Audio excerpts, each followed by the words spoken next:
The basketball world is still reeling from the seismic trade that sent Luka Doncic to the Los Angeles Lakers. Can you believe it's been months since this bombshell dropped? This trade has dominated NBA headlines all year, and for good reason. The Dallas Mavericks shocked everyone when they shipped their franchise cornerstone to the Lakers for Anthony Davis. GM Nico Harrison's justification: defense wins championships. But was that really all there was to it? Shortly after the February trade, reports circulated suggesting the Mavericks had concerns about Doncic's work ethic and conditioning. These allegations added fuel to an already blazing fire. This past week, Harrison finally addressed these rumors head-on in a closed-door meeting with Dallas media members. His statement sent shockwaves through the NBA community and left fans even more outraged than before. Harrison's decision to speak came 2 months and 13 days after the trade. The format of this media session raised eyebrows immediately. What did Harrison do? He hand-selected approximately 15 reporters for a private meeting at American Airlines Center's media boardroom. The most bizarre part: no cameras or recording devices were initially allowed. This is the most toxic relationship in all of sports, one fan posted on social media. For a so-called leader to hide in a tunnel, then not allow media to record is unacceptable and extremely weak. Even reporters who attended were troubled by the restrictions. KDFW Fox reporter Sam Gannon stated, "I don't agree with the Mavs banning cameras and recording devices. Especially from a TV perspective, it's a disservice to our viewers. Having Nico Harrison quoted in print is much different than seeing his expressions and body language." After pushback from multiple reporters, the team eventually relented and allowed audio recording, but the damage to Harrison's credibility was already done. Does this sound like the actions of a GM confident in his decisions? During the nearly hour-long session, Harrison made one thing crystal clear: he stands firmly behind his decision to trade Doncic. "There's no regrets on the trade," Harrison declared. "Part of my job is to do the best thing for the Mavericks, not only today, but also in the future. Some of the decisions I'm going to make are going to be unpopular. That's my job, and I have to stand by it." This three-word response, "there's no regrets," ignited fresh outrage among Mavericks fans. One fan wrote, "Nico Harrison isn't fit to run an organization. The fan base deserves better." Another added, "Nico's delusion needs to be studied." Harrison doubled down by repeating his mantra: defense wins championships 6 times during the meeting. He expressed confidence in the roster featuring Kyrie Irving, Anthony Davis, Klay Thompson, PJ Washington, and Derek Lively II, calling them a championship-caliber team. Harrison claimed, although the fans could have been upset with trading Luka, they wouldn't have been upset with the results. But with the Mavericks sitting at the 10th seed with a 39-43 record while Doncic's Lakers secured the 3rd seed, has Harrison's vision really panned out? One of the most anticipated moments of the roundtable came when Fox 4 News' Sam Gannon directly asked Harrison about reports concerning Doncic's conditioning and work ethic. Harrison's response shocked everyone. Harrison said, "No. Luka's an extremely talented player, as we all know, we've all seen. He's probably dropped the most points when maybe he's not in the best conditioning, so he can do that. That's not an issue." Did you catch that? Harrison actually acknowledged Doncic's occasional conditioning issues, but dismissed them as irrelevant because they didn't hinder his performance. Harrison further added, "When you make a trade like this, you have to really look at it in its totality. It's very thorough. We looked at everything, and again, just felt that it was in the best interest of our team going forward. I keep saying this, but defense wins championships." This directly contradicts statements from former Mavericks owner Mark Cuban, who suggested Harrison's lack of attention to understanding Doncic's background and culture influenced the trade decision. Cuban told the Stephen A. Smith Show, "You've got to understand what people are like, what their backgrounds are like, what their families are like, how they interact with other people. And that part of the world, in my experience, Luka, apart from the basketball talent, he was just like every other guy. I don't think he really took the time to understand that, and I think that led to this decision." So who's telling the truth here? Was Doncic's conditioning really a non-factor, or is Harrison attempting to rewrite history? Another contentious point has been what the Mavericks received in exchange for their 25-year-old superstar. Harrison has faced intense criticism for obtaining only Anthony Davis, Max Christie, and a 2029 first-round pick for Doncic. When ESPN's Tim McMahon challenged the logic behind trading Doncic while lacking first-round draft picks through 2030, Harrison again returned to his defensive philosophy. With our philosophy of defense wins championships, we wanted a two-way player to lead our team, Harrison said. And that was Anthony Davis. And so everybody's going to have their critics, but we got what we wanted. Harrison also made a surprising claim about Doncic's future in Dallas, stating there was no guarantee he would have signed the Supermax.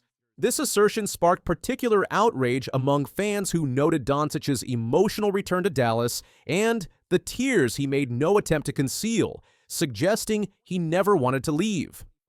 The GM defended the secrecy surrounding the trade negotiations, explaining, "The players dictate where they go, and you can't shop your best player. A lot of trades that you think are going to happen don't happen. A trade might not work, and then they have to ultimately play under the scrutiny of being shopped." But does this explanation hold water given the magnitude of trading away a franchise player?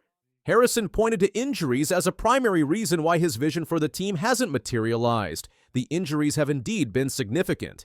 Anthony Davis suffered a left adductor strain in his Mavericks debut, missing 6 weeks. Kyrie Irving tore his ACL and is expected to be out well into next season. Daniel Gafford missed 21 games with a right knee sprain. Jaden Hardy sprained his ankle 4 times. Derek Lively suffered what turned out to be a stress fracture. Harrison noted there were stretches where the team fielded only 8 players, with only 7.5 of them could actually play. The statistics support the team's struggles post-trade. Since Doncic's departure, the Mavericks have had the 7th worst defensive rating in the NBA at 120.8, a stark contradiction to Harrison's defensive philosophy. As the 10th seed in the Western Conference, the Mavericks now face elimination in the play-in tournament against the Sacramento Kings. Meanwhile, Doncic and the Lakers secured the 3rd seed and will face the 6th-seeded Minnesota Timberwolves in the first round. Have the injuries simply been bad luck, or is this the inevitable result of Harrison's miscalculation? The reaction from media members who attended the session was overwhelmingly negative. ESPN's Tim McMahon blasted Harrison on national television. McMahon said, Nico Harrison's next birthday party, but did you know that defense wins championships?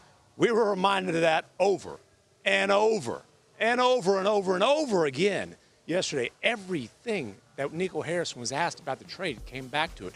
How could you give her up? A generational talent entering his prime, just months removed from a finals berth. Defense wins championships. Why keep that process so secretive and deflate the value of the return? Why not maximize the return at least? Defense wins championships. Building that finals team, you gave up your picks from 27 to 30. You said you got a 3 to 4 year time frame. How does that make sense for the long-term best interest of the Dallas Mavericks? Defense wins championships. Well, Matt Barry, we're going to find out tonight in Sacramento if defense can win a 9-10 playoff game, baby. That is unbelievable that was – because you guys obviously being responsible media, I mean, you went at him to try to get an answer, and that's literally all he said was that defense wins championships? I mean, he said a little bit more, but it kept coming back to that. And the simple fact is it was a complete and epic failure 2.5 months after the fact to explain the logic behind the most controversial trade in NBA history. If the point was to soothe the feelings of an outraged fan base, this was an epic failure. Tim Cato of DLLS Sports echoed these sentiments, criticizing Harrison for a lack of transparency. Cato said, that there's a moment he's like, he scores a lot even when he's not in very good shape or something like that, not at his best injury-wise. But it was just a lot of what you've heard, and at the end, I didn't feel it was that transparent. That's the thing that most stood out, is that if you're going to do it in this way, if you're going to have just a very select number of media members, you're not going to film it, you're not going to televise it. At this point, why not be more transparent about the exact workings of the thing? If you're just going to say the same thing over and over again, defense wins championships, when the team was a top 10 defense after the trade deadline last season, that defense helped get them to the NBA Finals. If you're not going to explain why you thought that defense from last year was flawed, when asked about it. When Cato asked Harrison what he thought was the biggest misunderstanding fans had about the Doncic trade, Harrison replied, "I think the biggest misunderstanding why this trade happened is that we feel defense wins championships." Is this repetitive messaging convincing anyone, or is Harrison merely digging himself a deeper hole?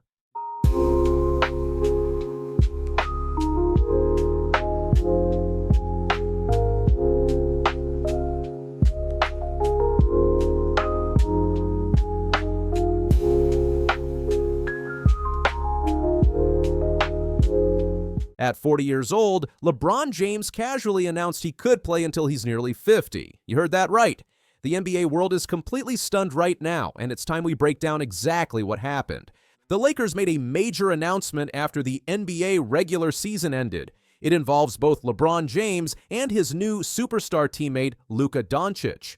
But before we get to that, let's talk about what LeBron just said. That has everyone's jaws on the floor. LeBron James just turned 40 last December. Most players are long retired by now, not LeBron. He's still dominating the league and setting records that seem impossible for a player his age. During a press conference, someone asked LeBron when he'll know it's time to retire. His response, pure insanity. James said, "To be honest, if I really wanted to, I could probably play this game at a high level for about another, weird that I might say this, but about another 5 or 7 years if I wanted to. But I'm not going to do that." What will it be that tells you it's enough?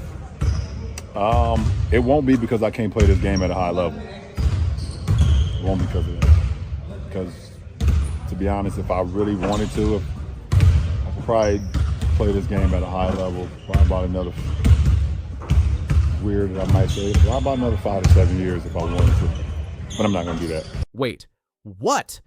LeBron James thinks he could play until he's 45 to 47 years old at a high level? That's completely unheard of in NBA history. Think about this. Only Vince Carter has matched LeBron's 22 seasons in the NBA. And Carter wasn't exactly a dominant force in his final years. LeBron is suggesting he could not only match that longevity, but actually remain elite while doing so. He acknowledged how crazy this sounds, saying it's kind of laughable to see himself still playing at this level at his age. Still being such a young man, but old in the scheme of how many years I've got in this profession, LeBron said. Just think back to when I came into the league. That's like the first thing I thought about. You came in as an 18-year-old kid, and now you're sitting here as a 40-year-old, a 22-year vet with a 20-year-old in the NBA as well. It's pretty cool. That 20-year-old he mentioned is his own son, Bronny James, the first father-son duo to play in the NBA together. Is this just empty talk from LeBron? Not at all. The numbers back him up completely. This season, LeBron averaged 24.4 points, 7.8 rebounds, and 8.2 assists per game, while leading the Lakers to the number 1, third seed in the Western Conference. Those are all-star numbers from a 40-year-old. He became the oldest player to score 40-plus points in a game since Michael Jordan. But LeBron didn't stop there. He became the first player in NBA history to have multiple 40-plus point games after turning 40. When most players hit 40, they're lucky to still be in the league as bench players. LeBron is still the driving force behind one of the top teams in the NBA. His numbers this season are even more impressive when you consider he's sharing the court with another superstar in Luka Doncic. He's not just putting up empty stats on a bad team. He's leading a legitimate contender. LeBron said he truly felt the march of time 2 months ago when he and Bronny James became the first father and son to play in the NBA together. This historic moment put LeBron's longevity into perspective like nothing else. I had a decade of the 30s, so to just wake up and just be like, "Oh shoot, oh damn, you're 40, James said with a grin. Having your son join you in the NBA has to be a surreal experience. LeBron entered the league as an 18-year-old phenom, and now he's a 40-year-old veteran playing alongside his 20-year-old son. The entire concept seems impossible, yet here we are. This achievement alone would be enough to cement LeBron's legacy, but he's not done yet. Despite all the retirement hints after previous playoff exits, LeBron made it clear he wants to finish his career with the Lakers. "I would love for it to end here," James said. "That would be the plan. I came here to play the last stage of my career and to finish it off here."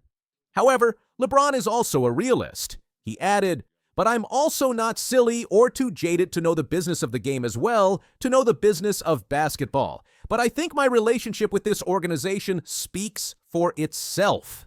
LeBron joined the Lakers in 2018 and is currently in his 7th season with the team.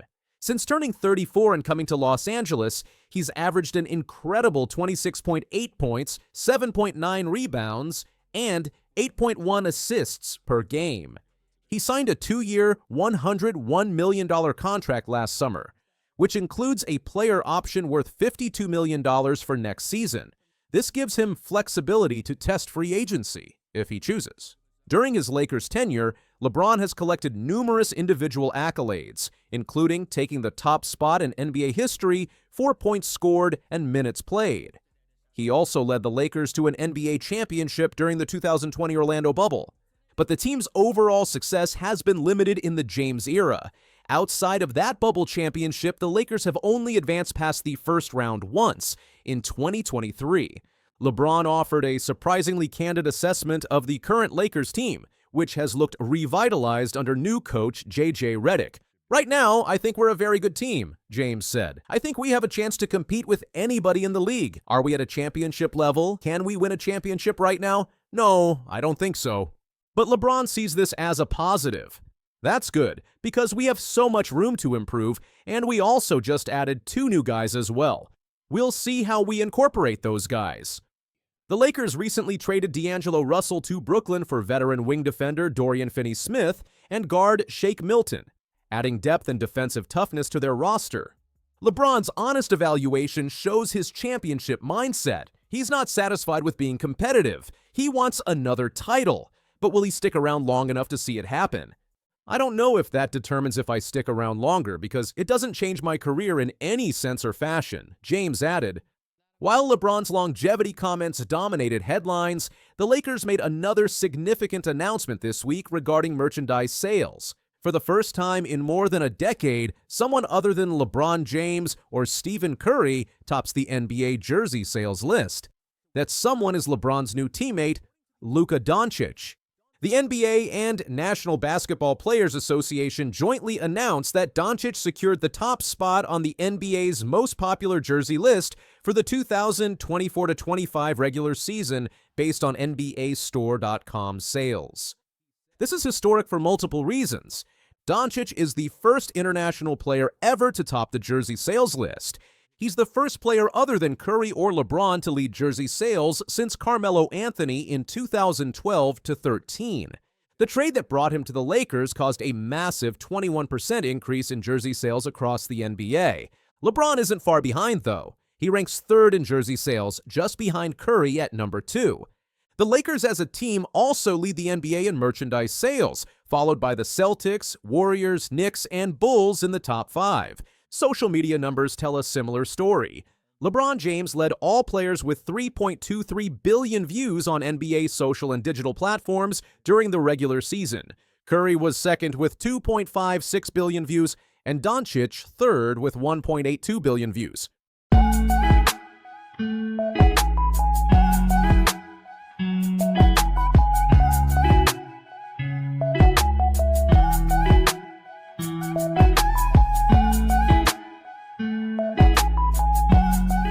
The James family has established itself as a remarkable sports dynasty, with LeBron James at the helm as one of basketball's greatest players.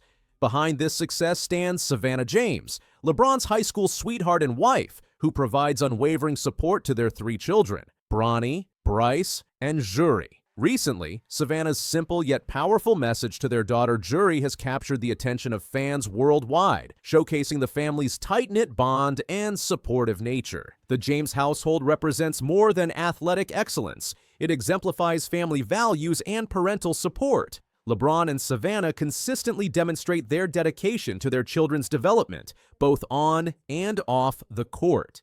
While their sons have followed their father into basketball, their youngest child, Juri, has chosen a different path, making her mark in volleyball. On Wednesday, Savannah James shared a clip on Instagram that quickly generated significant attention. The video featured 10-year-old Juri Nova delivering an exceptional serve during a volleyball match. What made this moment particularly special was that Juri's serve came at a critical point in the game, demonstrating her developing skills under pressure. Savannah's caption was brief but impactful: "For the win." These 3 simple words conveyed immense pride and support, highlighting the pivotal moment when Juri's serve secured victory for her team. The opposing players were unable to properly receive the serve, showcasing Jury's growing talent on the volleyball court. This succinct message reflects Savannah's parenting approach, supportive but not overbearing, allowing her children to shine in their chosen pursuits while celebrating their achievements. The post resonated with followers who appreciated the authentic display of maternal pride and the emphasis on Jury's athletic accomplishments rather than just her famous lineage. Born on October 22, 2014, Jury Nova James is the youngest member of the James family. While her older brothers Bronny, born in 2004, and Bryce, born in 2007, have chosen to follow their father's basketball legacy, Jury has carved her own path in athletics by pursuing volleyball. Late last year, Jury joined City Volleyball Club, marking the beginning of her formal training in the sport. LeBron proudly announced this milestone on social media, writing, "You go girl at all things Jury, let's go baby Z!" The enthusiasm in his message demonstrated the family's support for Jury's individual athletic journey. In a touching tribute to her father's legacy, Jury chose to wear the number 6 jersey, the same number LeBron wore during his time with the Miami Heat, Los Angeles Lakers, and Team USA. This decision reflects how Jury honors her family heritage while establishing her own identity in sports. LeBron celebrated this moment on Instagram with characteristic enthusiasm. "You go girl at all things Jury, let's go baby Z. Best of luck this season and go crazy." The James Gang. His support for his daughter's volleyball pursuits mirrors the encouragement he provides to his sons in basketball,